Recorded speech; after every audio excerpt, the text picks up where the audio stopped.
Grande Deus e poderoso Pai, Criador dos céus e da terra, Deus Todo-Poderoso. Tu és, ó Pai, digno de toda honra, digno de toda glória e majestade, pois somente o Senhor é Deus, o único e verdadeiro Deus. Pai amado, em nome de Jesus Cristo me coloco na Tua presença, primeiramente para agradecer ao Senhor por mais um dia de vida, pela sua misericórdia que se renovou nesta manhã. E assim todos os que estão aqui juntamente comigo, nesta oração, eu rogo ao Senhor por nossas vidas, ó Pai. Peço a Ti, ó Deus, encarecidamente em nome de Jesus, que nos perdoe, pois somos falhos, somos fracos e somos pecadores, ó Pai. Ainda erramos, ainda falhamos, praticando obras que desagradam e que desonram o Teu santo nome. Perdoa o pensamento impuro, perdoe os desejos maus, perdoa os pecados de lábios, perdoa aquilo que ouvimos que não Te agrada, perdoa o que praticamos com nossas mãos, perdoa os nossos pés que são ligeiros para praticar pecado. Perdoe, Senhor, tudo aquilo que desonra a Ti, mas que ainda tem habitado em nós. Perdoa, Senhor, purifica-nos, limpa-nos de toda maldade, limpa-nos de todo pecado, limpa-nos de toda maldição, Pai, em nome de Jesus. Eu sei que o Senhor já enviou o Teu Filho para morrer por nós naquela cruz no Calvário. O Senhor condenou o Seu Filho em nosso lugar, ó Pai. Nós não merecemos. Nós nunca seremos dignos de tal sacrifício, Pai. Mas a Tua palavra diz que o Senhor prova o Seu próprio amor para conosco, tendo Cristo Jesus morrido por nós, sendo nós ainda pecadores, conforme está escrito em Romanos, no capítulo 5, no versículo de número 8, Pai. Por isso queremos Te agradecer, queremos Te exaltar, porque em verdade o Senhor tem cuidado de nós, o Senhor tem nos livrado do laço do passarinheiro, tem nos livrado do homem violento, tem nos livrado de toda intenção maligna. Peço, Senhor, que continue nos protegendo, nos guardando, porque eu sei que o Senhor é Pai, que o Senhor é amigo, que o Senhor é Deus e acima de tudo é o justo juiz, majestade santa. Muito obrigado por esta oportunidade, por esse breve momento de oração. Peço ao Senhor, esteja conosco, guia-nos, ó Deus, nas suas santas palavras, pois carecemos do Senhor, Pai. Muito obrigado por esta oportunidade, te agradecemos em nome de Jesus. Amém e graças a Deus. Meus amados, o texto que fomos levados a escolher para a mensagem de hoje se encontra na carta que Paulo escreveu a Tito. Nós vamos começar no final do capítulo 1 e entraremos brevemente no capítulo de número 2, porque o texto se completa. Então, desde já, assim como sempre peço que vocês mantenham seus olhos fixos nos céus, com os ouvidos atentos àquilo que Deus quer tratar conosco nesta hora oportuna. Passamos a ler agora, título, capítulo 1, a partir do versículo de número 8, passamos a fazer essa leitura agora.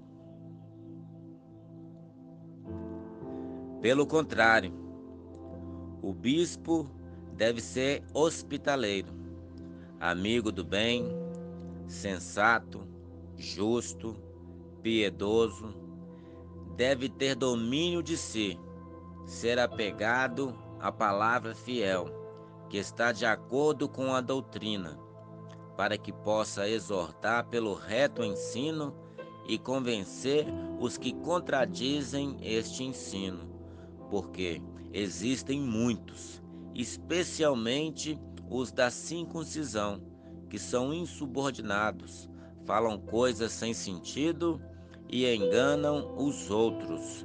É preciso fazer com que se calem, porque andam pervertendo casas inteiras, ensinando o que não devem, com a intenção vergonhosa de ganhar dinheiro.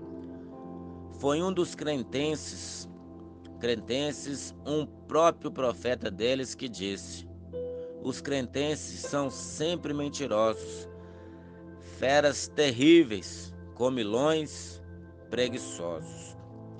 Este testemunho é verdadeiro, portanto, repreenda-os severamente para que sejam sadios na fé e não se ocupem com fábulas judaicas, nem com mandamentos de gente que se desviam da verdade.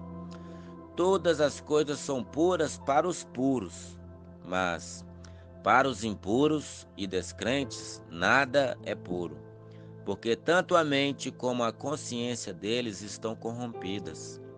Afirmam que conhecem a Deus, mas o negam por meio do que fazem, e por isso que são abomináveis, desobedientes e reprovados para qualquer boa obra. Mas você ensine o que está de acordo com a sã doutrina. Quanto aos homens idosos, que sejam moderados, respeitáveis, sensatos, sadios na fé, no amor e na perseverança. Louvado seja Deus por esta palavra. Essa palavra é viva, eficaz, ela é mais cortante do que uma espada afiada de 2 gumes e está apta para discernir os pensamentos e os propósitos do coração. Meus irmãos, estamos hoje vivendo numa era onde a liberdade de culto, a liberdade de expressão, a liberdade de se cultuar a Deus ainda nos é livre. Temos total acesso à palavra de Deus. Por isso devemos estar cientes que muitos, por reconhecerem isto, se introduzirão em nosso meio. Quando eu falo em nosso meio, eu falo no meio dos filhos de Deus, no meio dos crentes ou cristãos, e ao se introduzirem em nosso meio, tentam de várias maneiras inserir doutrinas contrárias às sã doutrinas, ensinos de demônios, ensinos que desonram e ferem o caráter de Deus.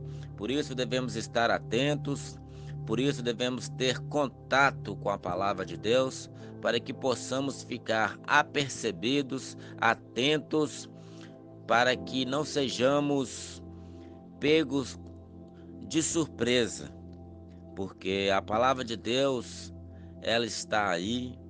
Temos total liberdade para meditar nela, para estudá-la, esquadrinhá-la. Quando não conhecemos as verdades, nós somos levados por qualquer vento de doutrina, somos levados para um lado e para o outro, assim como as crianças que não têm liberdade, onde são induzidas e levadas, movidas pelos seus guias. Assim nós não devemos ser meninos ou criancinhas no entendimento, mas devemos ser prudentes como a serpente, porém manso e simples como as pombas. Devemos ficar cautelosos para vivermos, ensinarmos e conhecermos as sãs doutrinas, a verdadeira palavra de Cristo. E o intento do apóstolo Paulo, ao escrever essa carta para Tito, é para alertá-lo, porque os versículos anteriores a estes, no versículo 6 até o 7, Paulo fala assim com Tito, mostrando para ele como é que ele deveriam escolher os bispos, os presbíteros, os líderes para trabalhar com ele. Paulo falou que ele deveria escolher alguém que fosse irrepreensível, marido de uma só mulher, que tenha filhos crentes, que não são acusados de dissolução, que não são insubordinados, porque é indispensável que o bispo seja irrepreensível como dispenseiro de Deus, não arrogante, não irascível, iracundo, irado, não dado a muito vinho, não dado a bebedice, que nem fosse violento, nem cobiçoso de torpe ganância. Pelo contrário, entrando no versículo 8, o bispo deve ser hospitaleiro, amigo do bem, sensato, justo, piedoso e deve ter domínio de si. Irmãos, o conselho do apóstolo Paulo a Tito serve para nós em nossos dias, porque hoje basta que uma pessoa tenha um certo poder aquisitivo que ele agaria posições de honra no ministério. Quando eu falo posição de honra, não desmerecendo aqueles que verdadeiramente agariaram essas posições, mas muitos líderes, por causa da avareza, por causa da oferta e do dízimo deste irmão, por ser uma oferta gorda, eles colocam essa pessoa numa posição de honra para que essa pessoa não saia do seu ministério e assim continue contribuindo para as finanças dessa pessoa. Então devemos estar atento com essas coisas, atento para que sigamos os desígnios de Deus, os propósitos de Deus, para assim selecionar, de acordo com a direção do Espírito Santo, homens para trabalhar no ministério de acordo com a palavra de Deus. E no versículo 8, Paulo está orientando, pelo contrário de quê? Dos homens presunçosos, dos iracundos, dos beberrões, dos violentos, daqueles que tinham mais de uma esposa, mais de uma mulher. O homem de Deus, para ser escolhido para o ministério, para o diaconato, para o presbitério, para ser um bispo, ou um pastor, ou um evangelista, ou um mestre, enfim, o homem de Deus, para ser escolhido para a obra ministerial, de acordo com o que Paulo está falando aí no versículo 8, deve ser hospitaleiro. O que é hospitaleiro? Ele recebe os irmãos na sua casa. A sua casa é aberta para ensinos da palavra, para receber os fracos na fé e assim guiá-los em toda a verdade. Ele deve ser o que? Amigo do bem. Ele não deve ser esse homem malvado, esse homem rancoroso. Quando se diz amigo do bem, é aquele que ama a justiça, é aquele que pratica o bem. Na sociedade onde ele vive, todas as pessoas dão um bom testemunho dele, que ele é um bom marido, um bom pai, um bom irmão, um bom funcionário na sua empresa. Ele deve ser assim, deve ser sensato. Quando se diz sensato, ele só dá conselhos espirituais, ele só dá conselho para o bem e não para o mal. Ele deve ser justo. Quando se diz justo, meus irmãos, é justamente o que essa palavra quer dizer. Ele não deve agir com leviandade, mas deve ser justo, deve ser verdadeiro. Ele deve agir sempre para a verdade, para a luz, para a justiça. Deve ser piedoso. O que quer dizer essa palavra piedoso? Não somente para os domésticos na fé, para os irmãos na fé, mas ter piedade daqueles que jazem na perdição. Deve ser piedoso com aqueles que carecem e necessitam de cuidado. Deve ter o quê? Domínio de si. É este homem controlado, ele tem domínio próprio, ele tem temperança, ele sabe agir com controle de si mesmo, nunca se altera, ele não grita, ele não se exaspera com as pessoas, mas é aquela pessoa controlada, tem domínio próprio, tem domínio de si mesmo. E outra coisa não menos importante, o versículo 9 está dizendo que ele deve ser o quê? Apegado à palavra fiel. Quando diz a palavra fiel, não é essas palavras compradas que nós percebemos nos dias de hoje, onde os falsos apóstolos, os falsos profetas, os falsos pastores, os falsos evangelistas, os falsos ministros, eles pregam somente aquilo que agrada ao coração do ouvinte. É aquela pessoa que só prega para agradar os ouvidos, falam coisas gostosas, eles pregam que você irá triunfar, que Deus é com você por onde quer que você for, então não importa o caminho que você vai seguir, que Deus vai te honrar em qualquer caminho. e esquecendo que Deus é quem deve ser o guia dessa pessoa. Essa pessoa deve andar de acordo com a palavra e deve ser fiel, apegado à palavra fiel.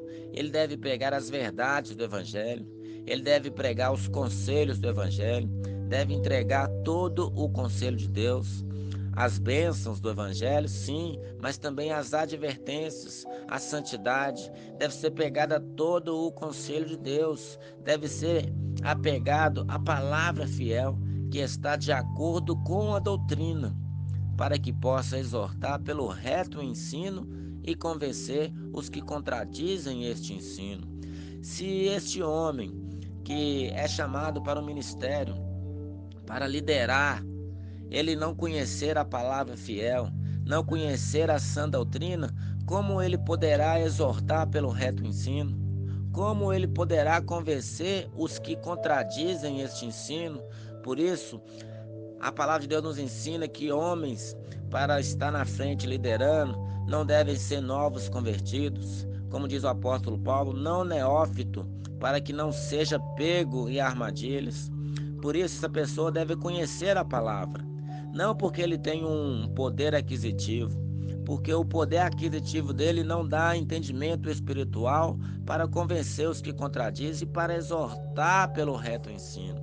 Por isso, devem ser pessoas preparadas, capacitadas, que conhecem a verdade do Evangelho, que vivem em santidade, que são irrepreensíveis de acordo com o que o apóstolo Paulo diz. Porque olha aí no versículo 10. Porque existem muitos, especialmente os da circuncisão, que são insubordinados, falam coisas sem sentido e enganam os outros. No tempo do apóstolo Paulo, havia aqueles da circuncisão.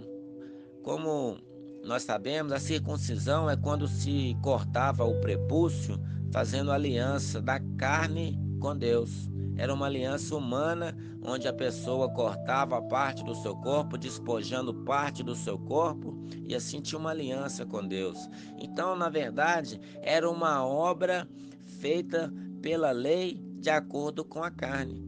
Então, aqueles que eram da circuncisão pregavam que deveria se aceitar Jesus, deveria receber Jesus como Senhor e Salvador, mas também deveria praticar todas as obras da lei de Moisés, que deveriam continuar praticando os sacrifícios de animais, continuar a guardar as festas de lua nova, a guardar tudo o que estava registrado na lei de Moisés. E assim perdiam-se tempos e tempos tentando fazer com que as pessoas fossem guiadas nas leis de Moisés e assim enganavam aqueles que não conheciam a verdade do Evangelho. Por isso devemos ter cuidado, porque mesmo hoje, em nossos meios, existem aqueles que dizem que nós devemos aceitar Jesus como Senhor e Salvador, mas que devemos guardar a lei de Moisés, mesmo nos nossos dias.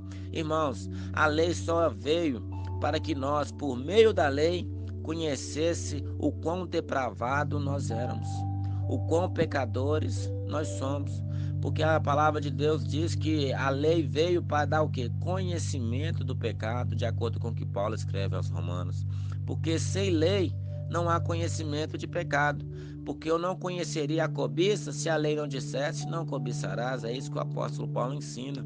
Então a lei veio somente para mostrar o quão imundo, o quão sujo, o quão perdido nós estávamos. Mas Deus, por misericórdia, envia o seu Filho Jesus em semelhança à carne corruptível, porém sem pecado. É semelhante a essa carne nossa corruptível, porém ele é sem pecado, ele é incorruptível. Jesus não pecou. Então Jesus, vindo em carne, obedeceu todos os preceitos, todos os juízos, todos os mandamentos da lei de Moisés, para que ele fosse perfeito em tudo e se achasse e se acha ainda nos dias de hoje perfeito em tudo. Ele foi obediente até a morte e morte de cruz. Por isso que Deus o exaltou soberanamente e lhe deu um nome que está acima de todo nome, para que ao nome de Jesus se dobre todos os joelhos que estão no céu, na terra e debaixo da terra, e toda língua confesse que Jesus Cristo é o Senhor. Por isso, meus amados, se Cristo viveu perfeitamente, foi habilitado por Deus para cumprir toda a lei de Moisés, nós não devemos cumprir a lei de Moisés hoje no sentido de nos salvar, no sentido de nos justificar perante Deus, porque a justificação não veio por meio da lei, mas veio por meio da fé. Porque aquele que crê em Jesus, este é que é salvo, e não aquele que pratica as obras da lei de Moisés. Por isso que naquele tempo da circuncisão estava contrário ao evangelho, estes hoje que ensinam a mesma coisa também estão contrários ao evangelho. Então, de acordo com o versículo 11, Paulo está dizendo que é preciso fazer com que se calem, porque andam pervertendo casas inteiras, ensinando o que não deve com a intenção vergonhosa de ganhar dinheiro. Oh, meus irmãos, quantos homens hoje e mulheres que estão nos púlpitos ensinando e pregando, só pregam cuja bênção que eles estão buscando é ganhar dinheiro. Essa intenção, de acordo com o texto, é vergonhosa. E eles fazem dessa forma, pervertendo o que? Casas inteiras, há templos, catedrais, casas inteiras sendo pervertidas, porque recebem ensinos que não devem. E esses homens com a intenção vergonhosa de ganhar dinheiro. Devemos ser cautelosos e quando aparecer em nosso meio homens e mulheres com essa torpe ganância, nós devemos expô-los para que eles se arrependam do seu pecado e passam a andar de acordo com a sã doutrina. Porque a palavra de Deus nos ensina nas 7 cartas que foram escritas às igrejas, de acordo com o que está em Apocalipse, muitos daqueles que estavam no meio do povo de Deus se diziam apóstolos, mas não são.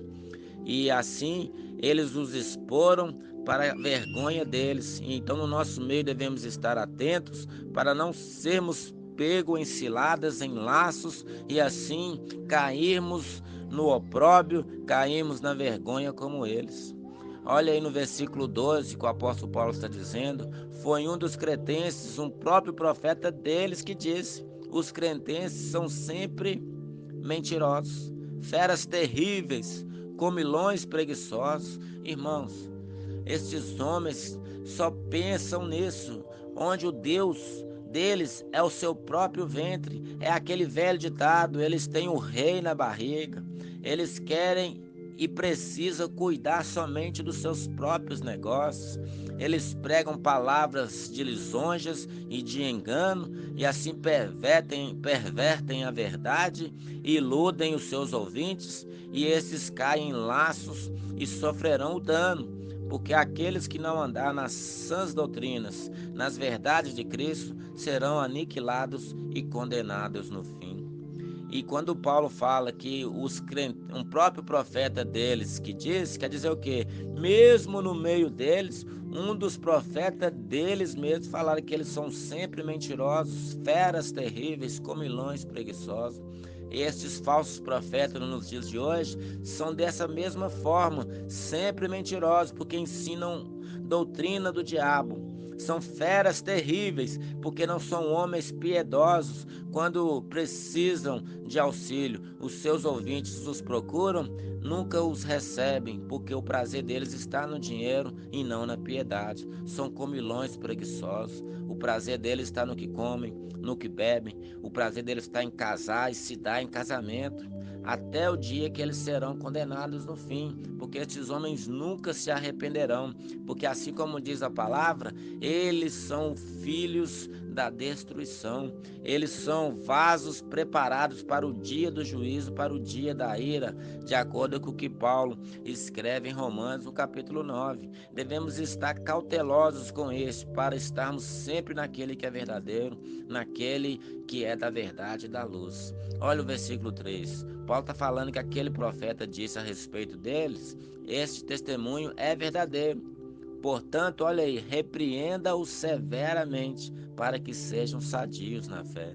Por isso é que eu disse que quando estes falsos profetas surgirem, devemos os repreender severamente, expô-los ao vitupério, expô-los à vergonha, para que eles sejam sadios na fé, para que eles se arrependam e venham para o caminho da verdade, para o caminho da luz, para o caminho da santidade. Por isso que Paulo está falando no versículo 3, que o testemunho é verdadeiro. Portanto, repreenda-os severamente, para que sejam sadios na fé e não se ocupem com fábulas judaicas, nem com mandamentos de gente que se desviam na verdade, porque esses falsos profetas, eles gostam de andar de acordo com o que a mente deles ensina para eles mesmos, não de acordo com as sagradas escrituras. Eles acham, porque dormiram com sua barriga cheia, porque são comilões preguiçosos, e aí teve um pesadelo, ou teve um sonho, e acham que teve uma visão, acham que Deus falou com eles em sonho, e assim aquilo que ele sonhou, eles ensinam na igreja como se fosse uma nova revelação, como se fosse uma nova verdade enviada de Deus. Mas na verdade nós sabemos que quando eles falam, não tem nada a ver com as verdades de Cristo, não tem nada a ver com a sã doutrina. Olha aí no versículo 15: todas as coisas são puras para os puros, mas para os impuros e descrentes nada é puro, porque tanto a mente como a consciência deles estão corrompidas. O que quer dizer isso, meus irmãos? Todas as coisas são puras para os puros. Por quê? Porque aqueles que são puros de coração, aqueles que têm a piedade encravada em seus corações, que nasceram de novo, que têm a mente santa, a consciência santificada pela palavra, todas as coisas são puras, porque o olhar de pureza habita neles. Eles não conseguem enxergar o mal nas coisas, eles não conseguem agir com impureza. Mas para os impuros e descrentes, nada é puro, porque tanto a mente como a consciência deles estão corrompidas. Irmãos, no nosso meio hoje, devemos ter cautela, porque às vezes, até mesmo no ambiente de trabalho, quando vamos conversar com algumas pessoas, às vezes você falando na inocência algumas coisas, as pessoas levam para o lado da impureza, levam para o lado da maldade. Por isso que está dizendo que nada para os descrentes é puro, porque a mente deles é impura, a consciência deles estão que corrompidas. E o mais triste é porque em nosso meio, no meio dos crentes, no meio dos cristãos, existem pessoas dessa maneira. Pessoas que têm a mente e a consciência corrompida. Eles não nasceram de novo. Têm aparência de cordeiro, mas quando abrem a boca falam como o dragão. É isso que a palavra nos diz. Devemos estar atentos, irmãos. Atentos, porque os dias estão se abreviando. O caminho à nossa frente está se afunilando a cada momento mais. A estrada que outrora já era apertada, agora tem se tornado uma senda, tem sido estreitada ainda mais. O laço está se apertando, o funil afunilando, porque a brevidade da vinda do Senhor jaz à porta. Devemos ser cautelosos para não sermos enredados com vários laços de engano, mas devemos estar firmados na sã doutrina. Olha aí o versículo 16. Esses homens que têm a mente e a consciência corrompida afirmam que conhecem a Deus, mas o negam por meio do que fazem, e por isso que são abomináveis, desobedientes e reprovados para qualquer boa obra. Lembra, irmãos, aqueles que querem trabalhar na obra do Senhor devem ser diferente desses, porque esses afirmam que conhecem a Deus, mas o negam por meio do que fazem. Eles dizem que conhecem a Deus, mas quando vão trabalhar na casa do Senhor, ou até mesmo no dia a dia, no seu ambiente de trabalho secular, ou no meio da família, ou em qualquer lugar que estão, tudo o que eles fazem negam que eles conhecem a Deus, porque se conhecesse a Deus, não praticariam o que praticam, não fariam o que fazem, porque o que fazem é vergonhoso até mesmo mencionar aquilo que eles fazem. Por isso é que são abomináveis, é por isso que eles são desobedientes, e é por isso que eles são reprovados para qualquer obra. Se ao selecionar pessoas para trabalhar no ministério, e as pessoas agem dessa maneira, a palavra de Deus já diz que eles são reprovados para qualquer boa obra. Portanto, devem ser colocados de lado e separados, para que aprendam a andar de acordo com a palavra de Deus, que aprendam a ser perfeitos, para que possam assim serem escolhidos para trabalhar no ministério, para trabalhar na casa do Senhor. Mas você ensine o que está de acordo com a sã doutrina. Oh, meus irmãos, isso aí já é continuando o texto, já no capítulo 2. Quando está falando, mas você ensine o que está de acordo com a sã doutrina, Paulo estava falando para Tito ensinar a verdade, ensinar o caminho dos santos, o caminho de justiça, o caminho do temor, o caminho da piedade, o caminho da mansidão, o caminho das obras santas. Porque, irmãos, nos nossos dias têm sido escassos homens e mulheres de Deus que conhecem a doutrina pura de Cristo e andam nela. Por isso que devemos ensiná-lo com toda exortação, com toda a reverência, doutrina e ensino, para que possam ser aperfeiçoados e assim, quando os outros forem ensinados por este, você tem a consciência tranquila que eles ensinarão de acordo com a sã doutrina. O que seria a sã doutrina para nós hoje? Seria as verdades do Evangelho. Muita gente entende que doutrina é aquela igreja onde não pode, a mulher não pode usar saia, a mulher não pode usar cabelo curto, que a mulher não pode usar maquiagem, não pode pintar as unhas, que o homem tem que usar camisa de manga comprida, isso, aquilo, outro. Irmãos, isso aí não é doutrina, isso aí é santidade, isso aí é as pessoas que amam a Deus e não usam nada do que Deus lhes deu com indecência, mas querem andar de acordo com a luz, de acordo com a nova criação que foi feita na vida deles. Eles são regenerados, por isso eles são santos. E isso não tem nada a ver com sã doutrina. Sã doutrina tem a ver com o ensino. Então é com um ensino saudável. Um ensino saudável conduz as pessoas para a eternidade, para o céu. Mas a falsa doutrina fazem daqueles ouvintes 2 vezes mais dignos do inferno do que aquele que está ensinando. E porque eles têm a responsabilidade também de aprender a verdade e andar nessa verdade. Mas muitos têm deixado essas verdades de lado e andado de acordo com aquilo que eles querem, e assim têm pervertido a sã doutrina. No versículo 2 do capítulo 2 está dizendo: quanto aos homens idosos, que sejam moderados, respeitáveis, sensatos, sadios na fé, no amor e na perseverança. Nós devemos entender que ainda existem hoje, no meio do povo cristão, os coronéis da fé, os delegados da cristandade. São aqueles homens, por já ter vários tempos de igreja, muitos anos no ministério, e acham que, por eles terem muito tempo na presença de Deus, que eles são mais importantes do que aqueles que estão chegando agora. Muitos homens e mulheres, por estar muitos anos na presença de Deus, agem dessa maneira. Aí aqueles que observam começam a questionar: mas se eles já estão há tanto tempo na presença de Deus, será que eles não aprenderam a ser piedosos?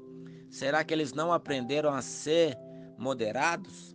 Será que eles não aprenderam com tantos anos de igreja a ser respeitáveis? Será que esses tantos anos de igreja não ensinaram eles a serem sensatos, a serem sadios na fé, a andarem no amor e na perseverança? Irmãos, quanto mais tempo de ministério nós temos que ser exemplos para aqueles que estão chegando. Aqueles que estão chegando agora têm que olhar para nós e ver que verdadeiramente nós nascemos de novo e ver que verdadeiramente somos filhos de Deus. E assim, aqueles que olharem para nós devem produzir neles o desejo de querer ser como nós, porque nós queremos ser como a Cristo. Então devemos andar na luz, andar na verdade, ser perfeitos, como é perfeito aquele que nos chamou. Não é porque eu sou um pastor, não é porque eu estou na casa de Deus há tanto tempo que eu sou mais importante do que aquele que chegou agora. Porque tem uma parábola que diz que o dono da fazenda saiu para chamar trabalhadores. Um começou a trabalhar às 6 horas da manhã, outro 7, outro 8, outro 9, assim sucessivamente, até aquele que chegou na última hora do dia para trabalhar. Todos trabalharam, um trabalhou apenas 1 hora, e o que foi chamado primeiro trabalhou somente o dia inteiro. Trabalhou muito mais do que aquele que trabalhou 1 hora. Mas quando chegou no fim para receber os salários, todos receberam a mesma quantia, receberam um talento. Isso tem a ver com a vida eterna, meus irmãos. Não importa se você foi chamado no dia do arrebatamento, você foi chamado, aceitou Jesus agora, daqui 2 minutos Jesus volta, você vai receber a mesma vida eterna do que aquele que tem mais de 80 anos na presença do Senhor. Não importa o tempo que você trabalha, mas quanto mais tempo você está na presença de Deus, mais de Deus deve exalar da sua vida. As pessoas devem te olhar e te ver como um exemplo na casa do Senhor. Portanto, seja prudente, perfeito, como é perfeito aquele que te chamou. Amém, meus irmãos? Eu quero orar por sua vida nessa hora em nome de Jesus. Senhor Deus, em nome de Jesus Cristo, agradecemos ao Senhor por esta palavra, agradecemos ao Senhor por suas ricas misericórdias que se renovaram nessa manhã, agradecemos e pedimos que nos guie nessas verdades, que nos guie na sã doutrina, que nos ajude a perceber os falsos ensinos e assim expor ao vitupério, expor aqueles que estão ensinando errado, para que possam ser sadios na fé. Nos dê essa ousadia, essa coragem, para que todos nós possamos ser perfeitos, assim como é perfeito o Senhor que nos chamou. Agradecemos ao Senhor por este momento especial, por tudo que o Senhor tem feito por nós. Pedimos ao Senhor que nos guarde da provação, que nos fortaleça e que nos ensine a andar em amor, em santidade. Em nome de Jesus Cristo, agradecemos ao Senhor por essa oportunidade. Que assim seja. Amém e graças a Deus.